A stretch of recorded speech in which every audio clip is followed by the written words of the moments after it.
Hello, you're watching Proact. I'm joined by VivoPower Chief Investment Officer, Alex Cuppage. Alex, very good to speak with you. Sovereign AI is a phrase that gets thrown around a lot now. What does that actually mean in practice, and why should the average person care? Well, good morning, Stephen. Thanks so much for taking the time to speak with me. I think this is an incredibly interesting topic right now.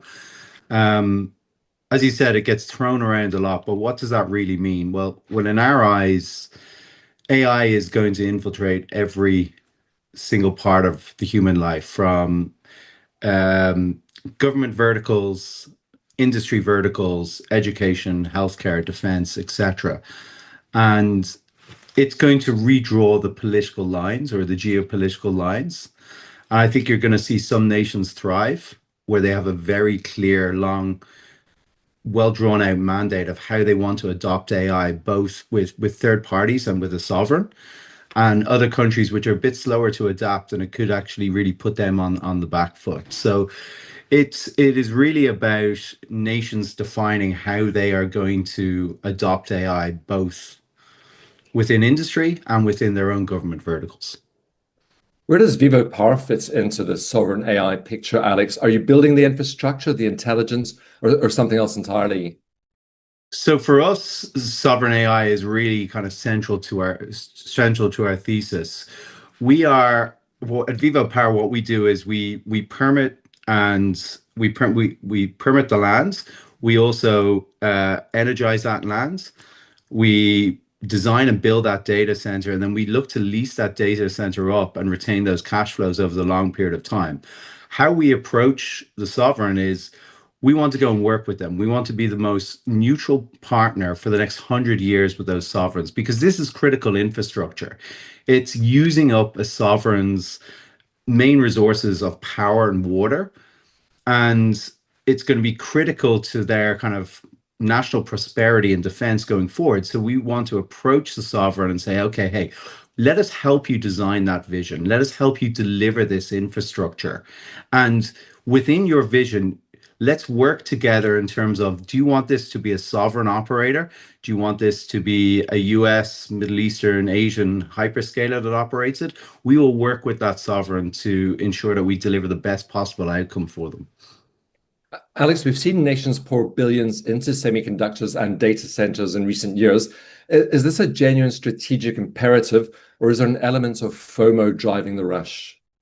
It's definitely not FOMO, Stephen. This is really, really critical infrastructure.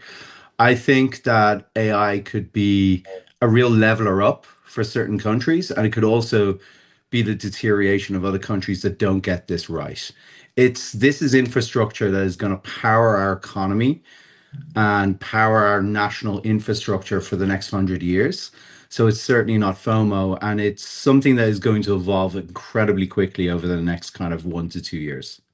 For smaller or emerging nations with limited capital, is sovereign AI a realistic ambition, or is it effectively a luxury reserved for wealthier countries?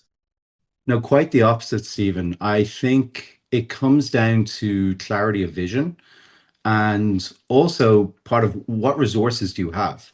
So, as an example, we are looking at some nation states. We're working with some nation states within Southeast Asia who would have a lower GDP than some of the Western countries in Europe, as an example. However, they have an abundance of clean hydropower, which is not really being utilized. And the way that we're approaching that is to say, okay, well, you have this amazing natural resource of hydro energy plus an abundance of water. Let us sit down and map out what the next 50 years looks like. What do you need to deliver? And at Vivo, we're working hand in hand with the national governments, the local municipalities, the utility companies to say, okay, well, let us figure out how we can build this, under what time frame we can build this, and then who do we want to attract, and what else can we deliver to give back to the local community. So as an example, at VivoPower, we're a certified B Corp. We don't just want to deliver the AI infrastructure, but what else can we deliver?